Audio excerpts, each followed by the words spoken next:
Welcome to the Dot Ariel and Barry class. We are in the final two classes, 19 and 20 to do. Uh, Before we get started, I want to go into a little bit deeper into understanding of Hebrew. So I was kind of waiting until Ben got here so that he could hear this. But we had a discussion, and Jim made a really good point when we were talking because he talked about choose Yeshua, which is really to the point, but in Hebrew it's not deep enough to the point. That was the point that I was wanting to make, and that was a Sabbath. That was the time to be talking about that. But tonight is, so we're going to get a little bit clarification more into the Hebrew language, and I'm just rattling on, waiting until Ben gets back.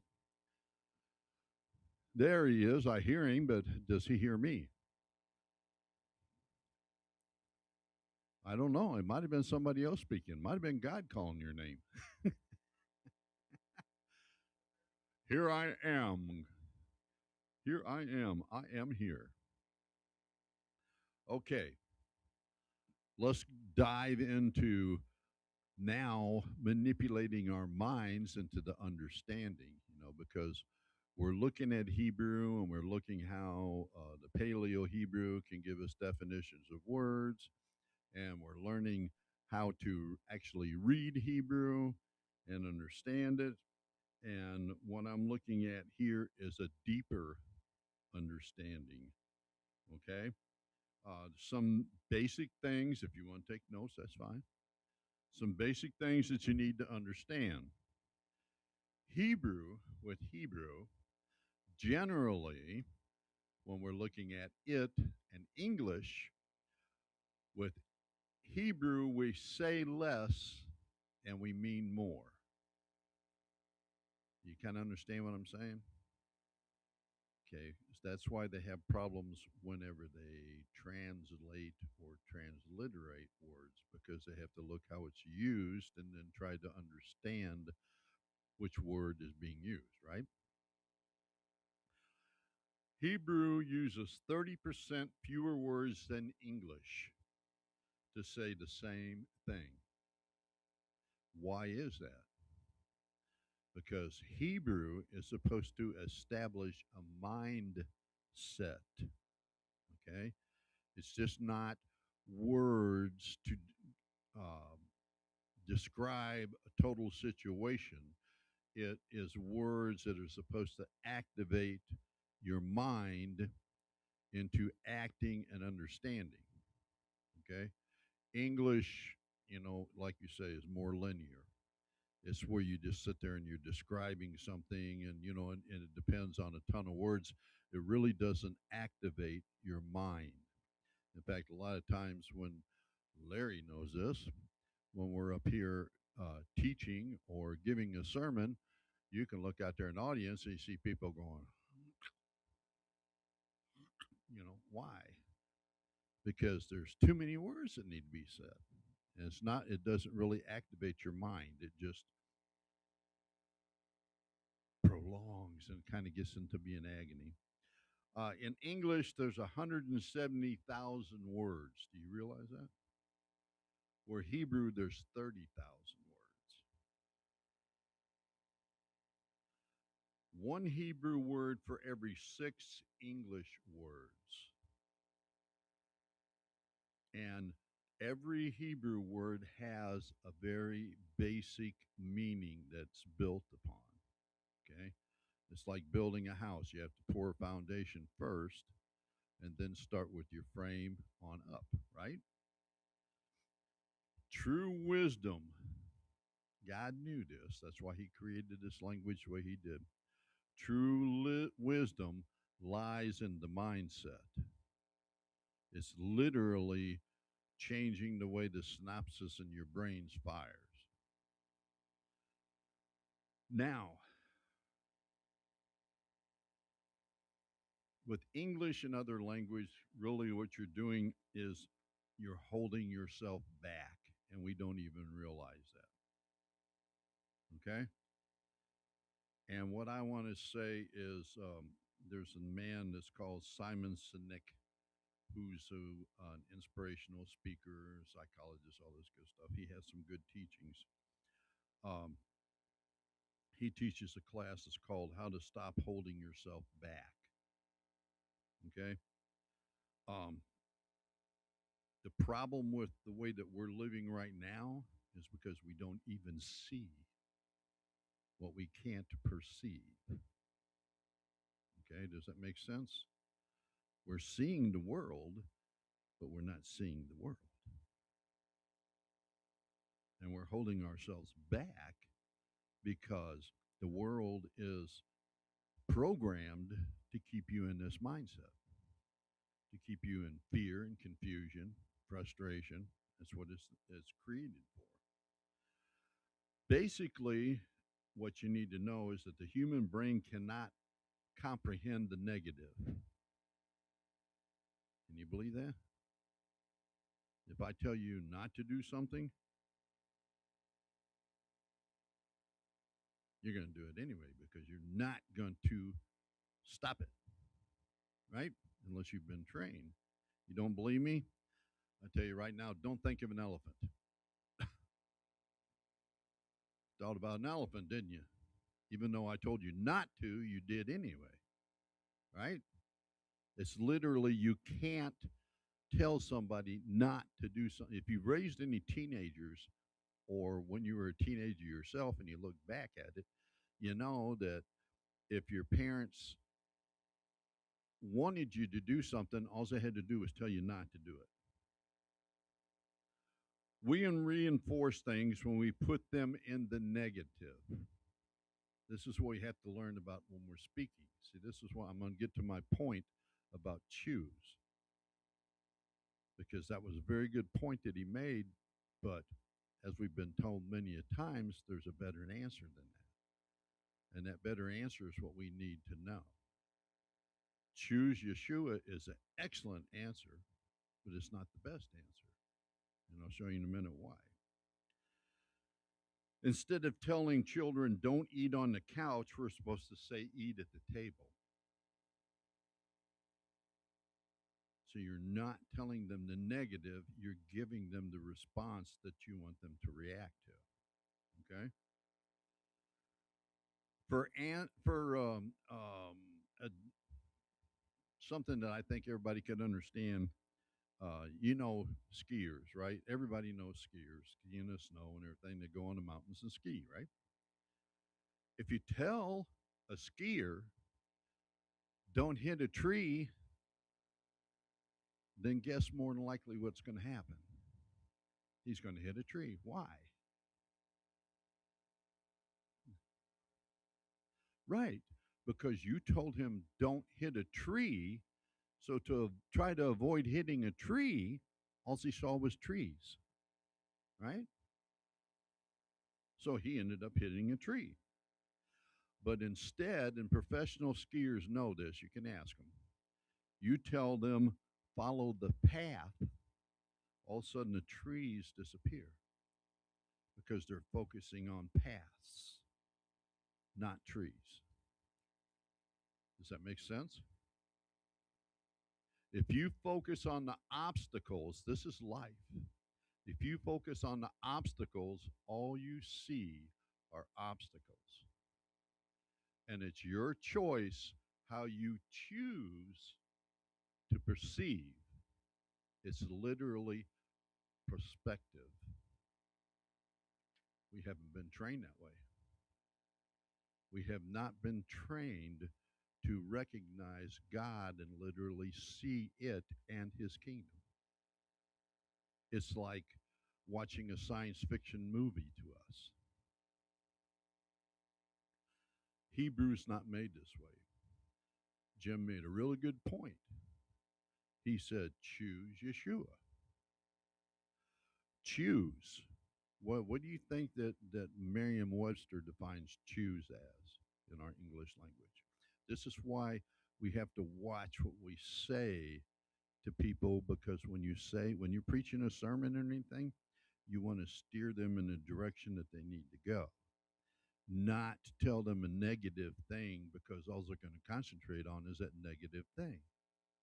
You have to lead them the way you want to go. You do that in everyday life. Number one definition is to select freely and after consideration. That's the best definition. To make a consideration and make a choice, right? The second one is just to make a choice, decide. And number three is to see fit. Really, the best example I can give of that is if you go on a game show and they say, door number one, door number two, or door number three. Make a choice, right? You know that one of those doors is going to have a zonker behind it, and another one's going to have something mediocre, and one of them's going to have something grand. But that's all the information that you got, right? So really, your choice, choosing, is not really informed. Okay, you see my point? Our English is just sitting out there for us to make a choice. Who you going to, are you going to choose to say Yeshua or are you going to choose to say Jesus? Does that really make any difference in a person's life, in their righteousness? Think about it. It doesn't, does it? Because what is a Christian going to say if you say, well, his real name is Yeshua? I know that. But that's his Hebrew name. His English name is Jesus. Hang on, let me get through this. And no, I don't need you. Okay, you see my point? You're not leading them in the direction that they should go. You've put up a negative here for them. Because the negative is it doesn't matter who I say. Right? That's going to be their argument. But let me tell you, in the Bible, choosing salvation goes far beyond mentally acknowledging God. It requires an active, informed decision to serve Him. See, in Scripture is choose today whom you shall serve. The choice that we're making when we're talking about Yeshua, it's either you're going to choose to serve Jesus or you're going to choose to serve Yeshua. Why does it matter? How hard is it for Christian people or even Jewish people, I'll say even that, to understand the concept of the Lord our God, the Lord is one? You see what I'm saying? When they say Jesus, they immediately go to the Trinity. If they say Yeshua, they're thinking the same thing. But if you point to them that Yahshua is Yahweh saves, and you say, choose whom you shall serve today is Jehovah. Because Yahweh, Yeshua just means Yahweh saves, Yah saves. So you have to point them in the direction that you want to go. Am I making that clear? It's not presenting a negative. How do you know that? Okay. What's the difference? What we was talking about that day is we said that the demons even said, Yeshua, Son of God, did you come to torment us before the times? Wasn't that a choice? How was that a choice? Anybody? They didn't have to recognize him. They could have said any name. They could have said, hey, you know, you're not the Son of God. They made a choice to say that because what was the key thing that they said? Did you come to torment us before the time? If they had not told the true statement and chose correctly, they would have either been destroyed or whatever, right? Right, it would have happened to them right then. Not at the appointed time, it would have happened to them right then. So they made the choice, they chose to say that you are Yeshua, the Son of God. We know who you are. Did you come here, to torment us before the time? So what was lacking in that?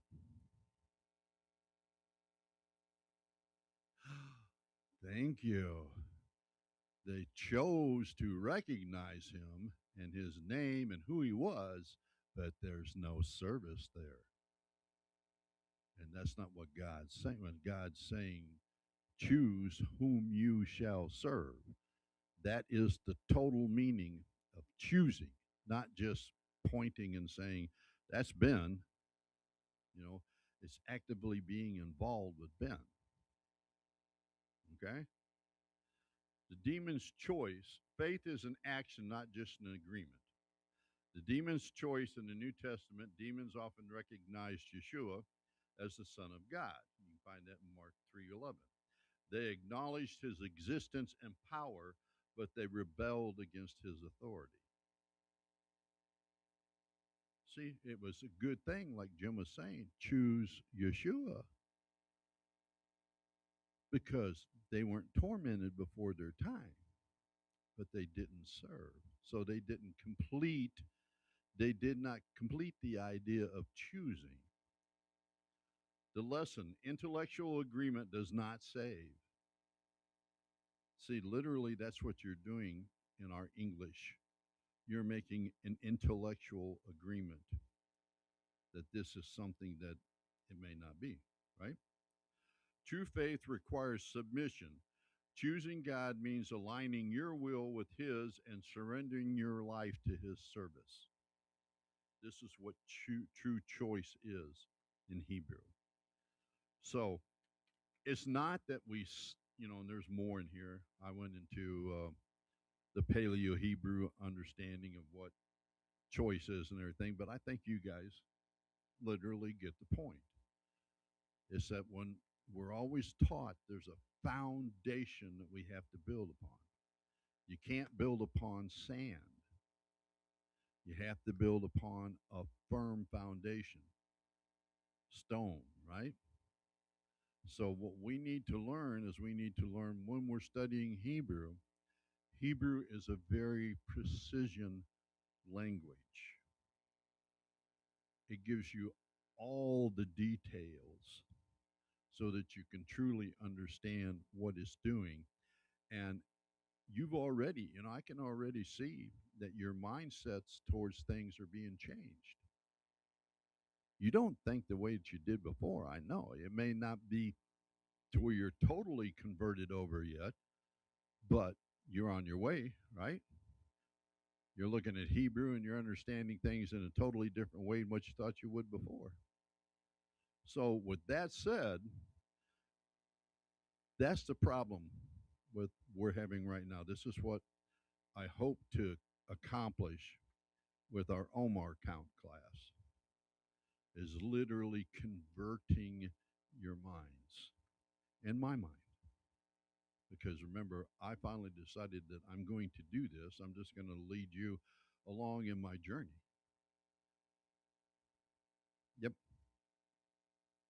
What we're literally going to be doing is we're going to learn how to take your mind, your heart, and your loins all agreement into one. Okay? So we have to look, we have to ditch what we think we understand in the Greek and the English, and we're going to have to literally deeply look at the Hebrew words.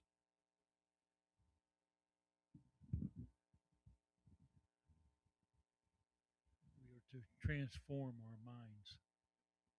And the only way you can do that is start with from within and seeking knowledge and wisdom, his knowledge, not of our own. Because we have some wisdom, we have some knowledge, but we do not know the truths of those wisdoms and knowledge. Well, like we said, what was the big example we gave? You know, they take you into basic training and shoot bullets over your head, do all kinds of things, but you really don't understand what war is until you're actually in it and it happens. It's the same way. Quitting smoking, quitting, whatever, trying to do a bad habit, get it out of the way, learning to exercise and do things like that. All takes an informed decision and dedication, right? And until you actually do it, you don't understand it. We think that we know the mind of God, but we don't. Until we have the mind of Christ fully formed in us, we have no idea. You have no idea what's happening in the world. We have no idea how to handle things. We don't. Right. It literally rewrites your brain. And in rewriting your brain, believe it or not, in quantum physics, whatever happens today affects the past and the future. Some people say, well, how can my sins be forgiven? Well, if you've retrained your mind and you don't do that more, it's as if you've never done it. It's gone. Okay, so we ready to go, Jim? Let's fire it up. We're on lesson 19. We'll have one more to go after this.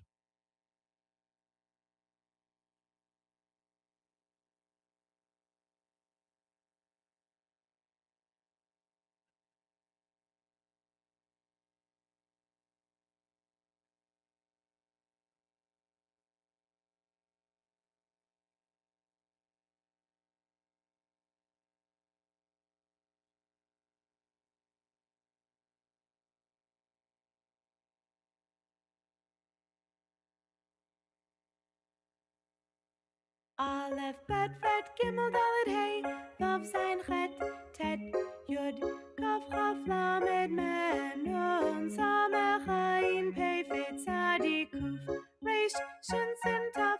Now I think I've said enough.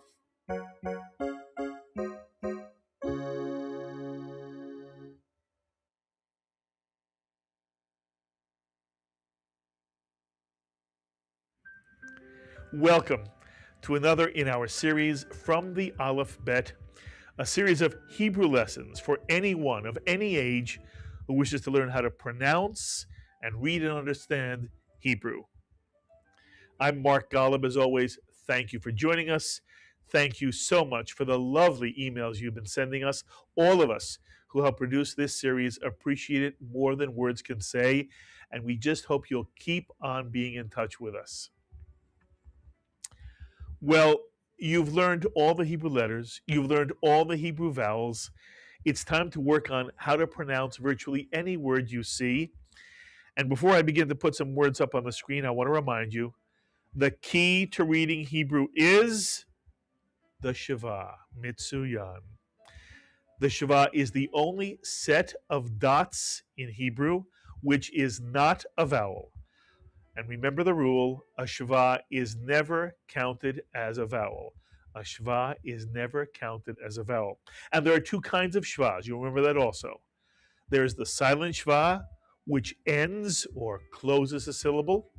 And when there is a silent shva, it simply tells you to add the letter above the silent shva to the preceding letter and vowel. It's as if a silent shva extends a syllable by one additional Hebrew letter. The silent shva always ends or closes a Hebrew syllable. And then there is the pronounced shva. And as a silent shva closes a syllable, a pronounced shva begins a syllable. And the key for you here is to understand when to recognize a pronounced shva that begins a Hebrew syllable. And we've taught you three important times or rules when you see a shva that you should know it does begin a syllable. And there are some other times that a shva does begin a syllable, but for our purposes, the three examples we give you, the three rules we give you, are really the rules that will extend to most of the Hebrew words you see. So we're going to once again review the three rules, the three times that you see a shva and you know it is pronounced. A shva is pronounced and does begin a syllable when it comes under the first letter of a word. That's obvious. If it's under the first letter of a word, it must begin a syllable. A shva is also pronounced and begins a syllable if it is the second of two shvas in a row.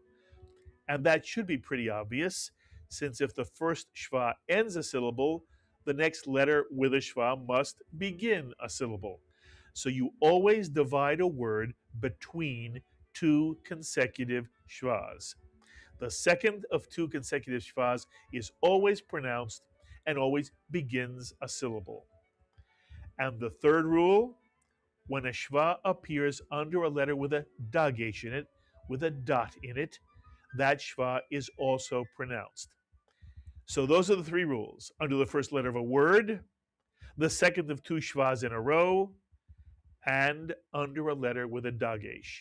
In all of those instances, the shva is pronounced as a short I, as in the English word fish, I. But even though it's pronounced as the vowel I, in Hebrew, it is never counted as a vowel. It is, in essence, what we call a grace note. Every vowel in Hebrew is a quarter note, but a shva is a grace note that is added to the following vowel to make one Hebrew syllable. And we've taught you that if you count the dots and dashes, if you count the vowels in a Hebrew word, you know how many syllables are in that word. There's always a one-to-one relationship between vowels and syllables in the Hebrew language. It's one of the reasons why Hebrew is so easy. But when you see a shva, even if it's pronounced, it is never counted as a vowel. And therefore, when you count the number of vowels in a word, to know how many syllables in a word, you never count the shva. And with those rules in place, let's take a look at a few Hebrew words and see if you can determine where the words should be broken up into syllables and how these words should be pronounced. We're going to begin with words that only have silent shvas in them. And here's your first Hebrew word. Notice that there are two vowels, so there are two syllables, and under the lamed is a shva. The shva under the lamed does not come under the first letter of a word, is not the second of two in a row, is not under a letter with a dot in it, and therefore this shva is silent. And we would draw a line after the lamed to divide this word into its two syllables. Can you read the first syllable? If you said yal, you would be correct. The yud with a patach followed by the lamed. What about the second syllable?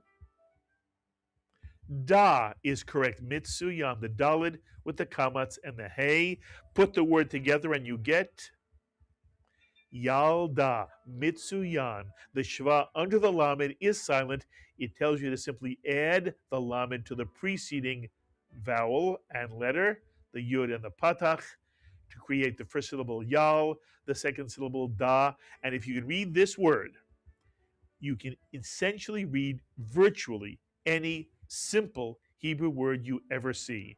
This is a two-syllable word, yalda, and by the way, it means girl in Hebrew. The way to say girl in Hebrew is yalda. Here's another word with a silent shva. Try this word. Notice it's built the same way as Yalda is built. Two vowels, so there are two syllables. Never count the shva. What would the first syllable be? Mal is correct. The shva under the lamed tells you to add the lamed to the preceding letter and vowel. Ma to make the entire syllable mal. And the second syllable, ka, mitsuyan. That's a kaf with a patach and a hey. Put the word together, malka, mitsuyan. And the word malka means, that's a beautiful queen on the screen. That's right. Malka means queen. And it's built on the root mem, lamed, chaf. And remember that all Hebrew words are built on three-letter roots. And you know the root mem, lamed, kaf from the word melech, mitsuyan. The kaf becomes final at the end of the word melech. And melech means king, mitsuyan. And the word melech is the word upon which malka is built. And malka means queen, mitsuyan. Here's yet another simple word, two vowels, two syllables. See if you can read this Hebrew word. Again, there's a silent shva under the samech. And don't make the mistake of thinking that the second letter in this word is a final mem. First of all, a final mem only comes at the end of a word, and a final mem does not have a slice in it in the lower right-hand corner. So that's a samech as the second Hebrew letter. Can you read the first syllable of this two-syllable word? And this, by the way, is a proper noun. It's someone's name. First syllable is es, mitsuyan. Segol under the aleph. And how about the second syllable? Ter is right. Put the word together.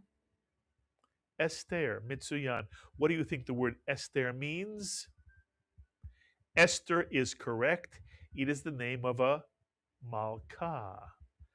There is the malka named Esther. Esther, the queen of the Purim story of the Megillah, mitsuyan. Okay, here's word number 4. And now we've added another vowel. This is a 3-vowel word, and therefore it's a 3-syllable word. And what's the second letter that has a silent shva under it? Right, it's the sin, not the shin. The shin would have the dot on the right-hand side. The sin has the dot on the left-hand side, mitsuyan. So the first syllable would be yis, mitsuyan. What kind of shva is under the sin? Silent is correct. That shva does not come under the first letter of a word. It is not the second of two in a row. And there's no dot inside the sin. Don't be mistaken by the dot on top of the sin. A shva is only pronounced if a sin has a dagesh in it. And here you have a silent shva under the sin, and the first syllable becomes yis, mitsuyan, hirik under the yud. Second syllable, ra, mitsuyan, simply a letter and a vowel, the resh with the kamatz. There's no shva anywhere, so the syllable is simply ra. And the third syllable, el, mitsuyan, the aleph with the tsere followed by the lamed. The lamed actually, of course, has a silent shva under it. Every letter at the end of a word, if it does not have a vowel, has a silent shva under it. It's just understood, and therefore we don't write it. So the first syllable is yis. The second syllable is ra. The third syllable is el. Put the word together, you get Yisrael, mitsuyan. And of course, Yisrael is the word for Israel. In English, it refers either to the Jewish people as a whole. We are called the children of Israel, Yisrael. It also refers to the country, the state of Israel, Medinat Yisrael. It's one of the most important words you can read, and now you can read it. It is Yisrael, Mitsuyan. Let's now go to words with pronounced schwas in them. And we're going to take the first rule. A schwa is always pronounced if it's under the first letter of a word. So here are some words with the schwa under the first letter. And we begin with a word you know. Take a look at this word. How many vowels? If you said one, you are correct. Even though the schwa is pronounced, we never count the schwa as a vowel, and therefore in this word there is only one syllable. How would you pronounce this one syllable word? Shema is correct. Not shema, but shema. And what does shema mean? Very good. It means hear or listen. And the Shema is the first word in what may be called the most important line in the Jewish tradition, the line that is said when one goes to sleep at night, when one wakes up in the morning. And for many people, it is the last thing they ever say if they know they're about to pass away. It is the prayer called the Shema. And it begins with the two words that you now can read and understand. Shema Yisrael, Mitsuyan, Shema Yisrael, listen or hear, Israel. And of course, the rest of it is in English. Listen, Israel, Adonai is our God and Adonai is one. Shema Yisrael, listen, Israel, or hear, O Israel, Adonai is our God, Adonai is one. So there's a word with a pronounced shva under the first letter. Here's another one. And again, it's a word you know.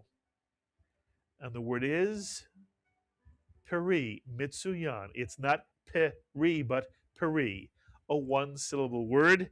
And if you add this other word to it, hagafen, you get a phrase that you know, pri hagafen. And pri hagafen means fruit of the vine. And it normally refers to grapes. Fruit of the vine, mitsuyan, mitsuyan. Here is a two-syllable word because there are two vowels in it, but again it begins with a pronounced shva because the shva is under the first letter of the word.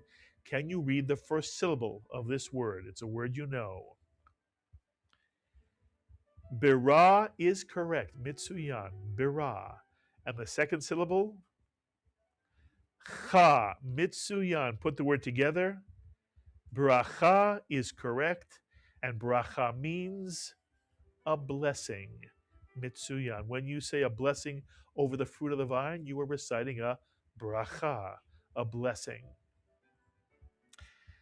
And finally, one more word with a pronounced shva under the first letter, and you know this word.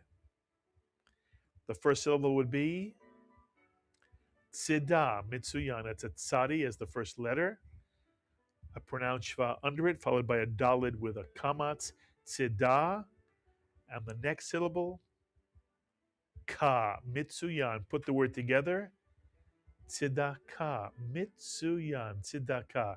And tzedakah comes from the three-letter root, tzadi, dalid, kuf, which means righteousness, righteous. And to do righteousness, one does tzedakah. And tzedakah is often translated as charity. But in fact, if you understand that tzedakah comes from the root, tzadi, dalid, kuf, to be righteous or righteousness, you understand that any act of kindness and righteousness in terms of the Jewish tradition is tzedakah. It's also why tzedakah is not optional in the Jewish tradition as it is in American society. Tzedakah is a mitzvah, a commandment. It is a necessity to be as kind and gentle and righteous as one can possibly be. Tzedakah is an obligation, a mitzvah for the Jewish tradition. But tzedakah, as you see on the screen, is a word that begins with a pronounced shva, since the shva is under the first letter of a word. Okay, let's take a look at shvas under a dagesh. Take a look at this Hebrew word. How many vowels in the word? 2 is correct. And the shva under the second letter, under the zayin, is under a letter with a dagesh. That's a dagesh inside the zayin. And therefore, you know the zayin must begin a Hebrew syllable. So where would you draw a line in this word to divide the word into two syllables? Would you draw it after the zayin? No, you would not, because it's a pronounced shva. And a pronounced shva cannot end a syllable, it must begin a syllable. Therefore, you would draw the line in this word after the bet, mitsuyan. The first syllable would simply be ba, mitsuyan. That's a simple ba. And the second syllable would be Zeman, Mitsuyan, Zeman, not Zeman, but Zeman. Put the word together, you get Bazeman, Mitsuyan, a word you'll recognize from certain Hebrew blessings, Bazman. And Zeman means time or season, and Bazeman means at the time or the season. Bazaman, Mitsuyan. Try this Hebrew word again with a shva under a dagesh. This is a word from the Friday night Kiddush, the blessing to make the Shabbat holy. And you'll notice that the first three letters of this word is a root you know, kuf, dalid, shin. We've shown you this before. The root kuf, dalid, shin always has something to do with holiness, mitsuyan. So how many vowels in this Hebrew word? If you said 3, you are correct. The hirik under the kuf, the kamatz under the shin, and the shuruk after the nun. And therefore it's a 3-syllable word. First syllable, ki, mitsuyan. We wouldn't say kid because the dalet has a pronounced shva, and a pronounced shva always begins a syllable. So the first syllable is ki. The second syllable, where would you draw the line after the second syllable? And remember, every syllable has to have one vowel and can only have one vowel. If you drew the line after the shin, you would be correct. And you might say, why can't I draw it after the nun? Well, the nun does not have a silent shva, so you wouldn't add it to the preceding letter and vowel. And the nun will begin the third syllable of this word. So you draw the line after the shin, and the second syllable would simply be disha, mitsuyan, disha.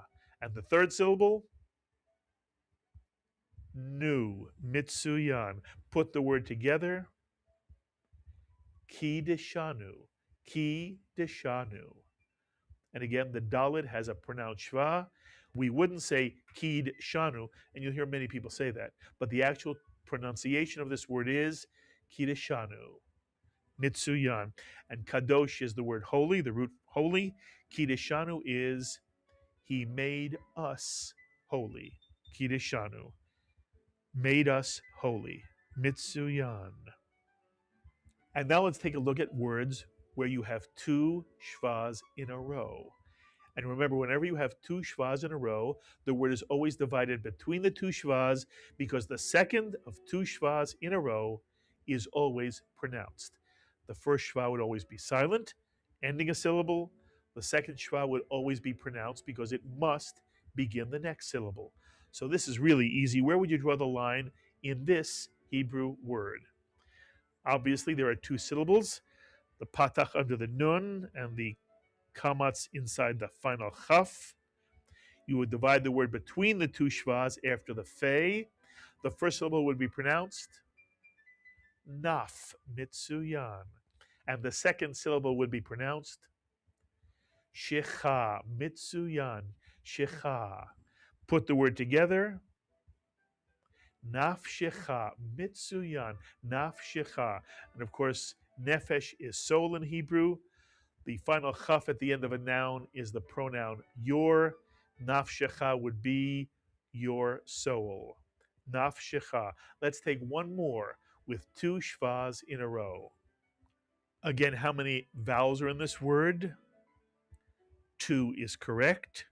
You would draw the line to divide this word into 2 syllables, always between the 2 shvas. So after the Zion, Mitsuyan. The first syllable would be pronounced T's, Mitsuyan. And the second syllable, Kiru, Mitsuyan. Kiru, but it would be pronounced as one syllable, Kiru, as if the shva under the kaf is a grace note. Kiru. T's, Kiru, Mitsuyan. And T's Kiru comes from the Hebrew root Zion, Kaf, Resh, which always has something to do with remembering. And Tizkaru means you will remember. Tizkaru, you will remember. And the trick here is to understand how to use the Shva when it is pronounced, when it is silent, how to divide the word into syllables. And finally, I want you to take a look at a couple of words that have in it both a silent Shva and a pronounced Shva. If you can read these words, you can read any Hebrew word you'll ever see. And again, even I fall into the habit of saying read. I'm really talking about pronouncing. I want you to be able to read and pronounce any Hebrew word you see. If you remember the rules of the Shva, you can do it. Take a look at these somewhat complicated words, but if you remember the rules of the Shva, you can break this word into syllables and pronounce it without any trouble. Alex, let's put the first word up on the screen. Okay. I love this word. By the way, the words I'm going to show you right now all come from the paragraph known as the Ve'ahavta, which is a paragraph from the book of Deuteronomy that is part of the Shema. But take a look now at this word. First of all, how many vowels are in this word? You should say two. Mitsuyan. There are two vowels in this word, and therefore two syllables. The hirik under the shin, and the final chaf has a kamatz inside it. And you see, however, this word has not one, not two, but three shvas. Is the first shva under the bet pronounced or silent? If you said pronounced, you are correct. It's under the first letter of a word. Is the shva under the vet pronounced or silent? If you said silent, you are correct. It is not under the first letter of a word.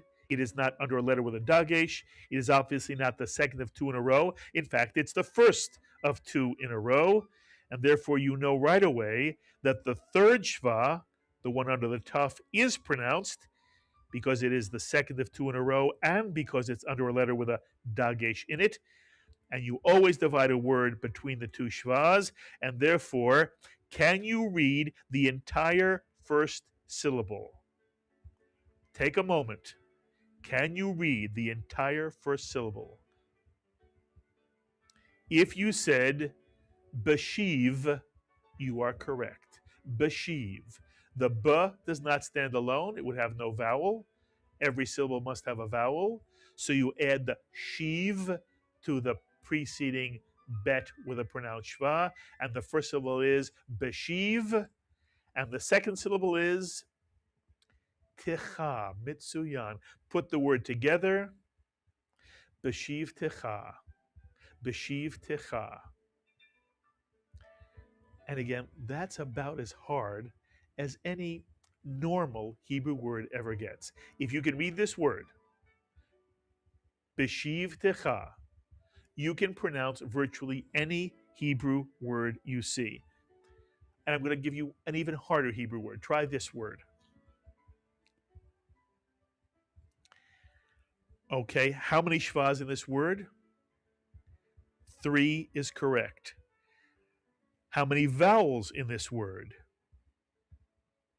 3 is correct, mitsuyan. The shuruk at the beginning of the word, the segol under the lamed, the kamatz inside the final chaf. If there are 3 vowels, there are 3 syllables. And the hardest thing about this word is knowing what the first syllable of this word is. Many people think that the shva under the vet is silent and that therefore the first syllable would be uv. Uv. but that is incorrect because the U at the beginning of the word, the shuruk, is a vowel, not a letter. The first letter of the word is the vet. And if a shva comes out of the first letter of a word, it is pronounced. And therefore, the vet must begin the second syllable. It also means that unusually you have a syllable with only a vowel in it, and the vowel is the shuruk u. And how could a vowel ever stand alone? Because the shuruk at the beginning of a word is the English word and. And is a prefix, can stand alone. And therefore, the u at the beginning of a word is the first syllable. The second syllable would be velech, mitsuyan. It couldn't be ve, there'd be no vowel. It couldn't be vele, because the letter after the le is the chaf with a silent shva under it, telling you to add the chaf to the preceding letter and vowel le.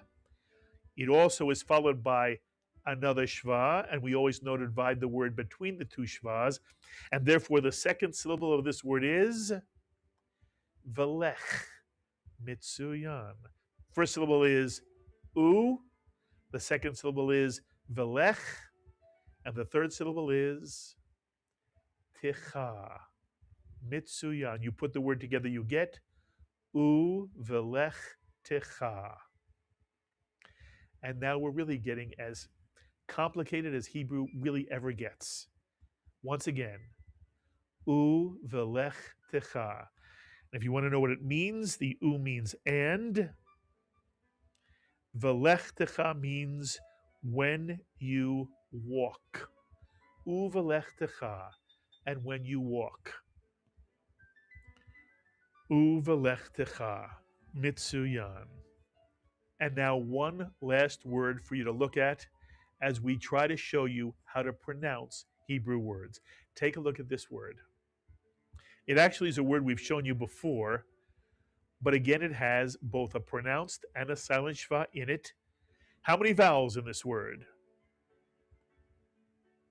If you said 3, you are correct. And how many shvas? 2, obviously. The first shva is pronounced, mitsuyan. It's under the first letter of a word and under a letter with a dagesh in it. How about the second shva? Right, it is silent. It's not under the first letter of a word. There's no dagesh in the tzadi, and it's not the second of 2 in a row. It is the second shva of the word, but not in a row, not consecutive. And therefore it is silent, and it means that tzadi will end a syllable. What would the first syllable of this 3-syllable word be? If you said bemitz, you are correct. Bemitz. And now the difficult part of the word. What's the second syllable? It looks like it's a vowel without a letter. You can't add what looks like a cholam malay to the tzadi because the tzadi already has its own shva. And every Hebrew letter can only have one or the other. Every Hebrew letter must have either a shva or a vowel, but no Hebrew letter can have both. So since the tzadi already has a silent shva, what looks like a cholam malay cannot go with the tzadi. But inside a word, a vowel can't stand alone. The only time a vowel ever comes alone is the shuruk that we saw a moment ago, when it stands for the English word and as a prefix to a word. Inside a word, no vowel can stand alone. There must be a Hebrew letter here somewhere. And lo and behold, there is. This is not a cholam malay. It's actually the Hebrew letter vav with a cholam chaser, the O on top of it. And again, we've done this before. Alex, as you move the dot of the cholam to the left, it would be more obviously a cholam chaser, but Hebrew takes that little dot the O and moves it on top of the Vav so it looks exactly like a Cholam Malay, but in fact it's a Vav with the vowel O on top of it, and therefore the second syllable of this word is Vo. Mitsuyan, Vo. And the last syllable is Tav, Mitsuyan. And remember that a kamatz followed by a yud inside a word does not change sound, and therefore this word is Bamitz Vo Tav. Bamitz Vo Tav. Mitsuyan. And mitzvah, of course, means commandment, and mitzvot means commandments. A vav at the end of a noun is the third person singular, his. So mitzvotav is his commandments, and a bet at the beginning of a word as a prefix is the English word with, b'mitzvotav, with his commandments. And if you read this word, b'mitzvotav, again I say, you can read virtually any Hebrew word you see in the sense of being able to pronounce it. And that is how you break words up with silent and pronounced schvaz. And again, if you've had any trouble with this lesson, watch it again, because this is the lesson that begins to show you how to break words up, complicated words, into easy blocks of Hebrew syllables. And once you do that, there's no Hebrew word you can't read in the sense of pronouncing. All of us hope you've enjoyed this lesson from the Aleph Bet, and we invite you to be in touch with us. Write me this week. My email address is rabbigalub@shalomtv.com.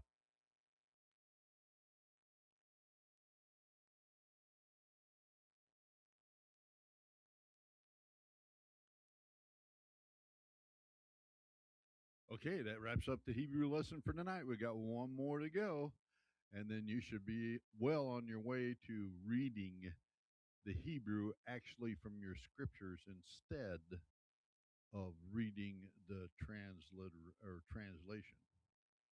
So you may not completely understand it, but you'll be able to read the words, right?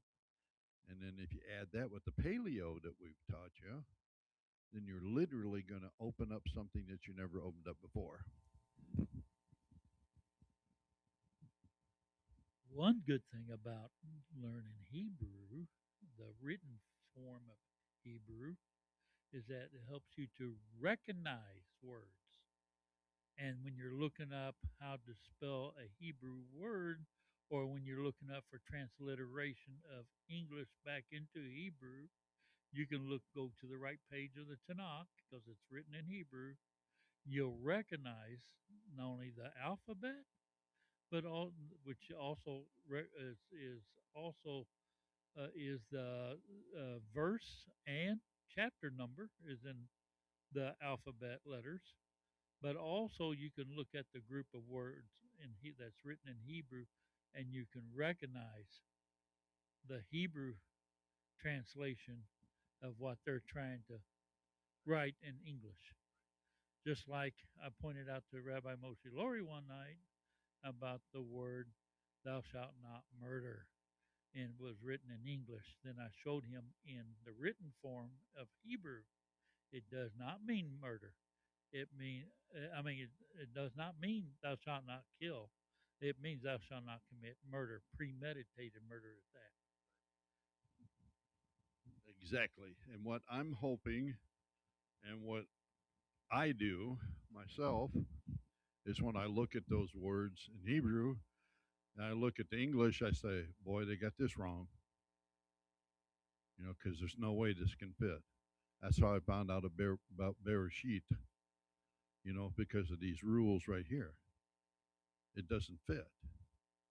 So you can sit there and you can look and you can see where scripture has been corrupted by people who wanted to achieve their own political, accomplishments. And you can throw that away and you can find out what it really means. Okay? So I'm happy. Hope to see you one more week and then we'll wrap this up. Amen.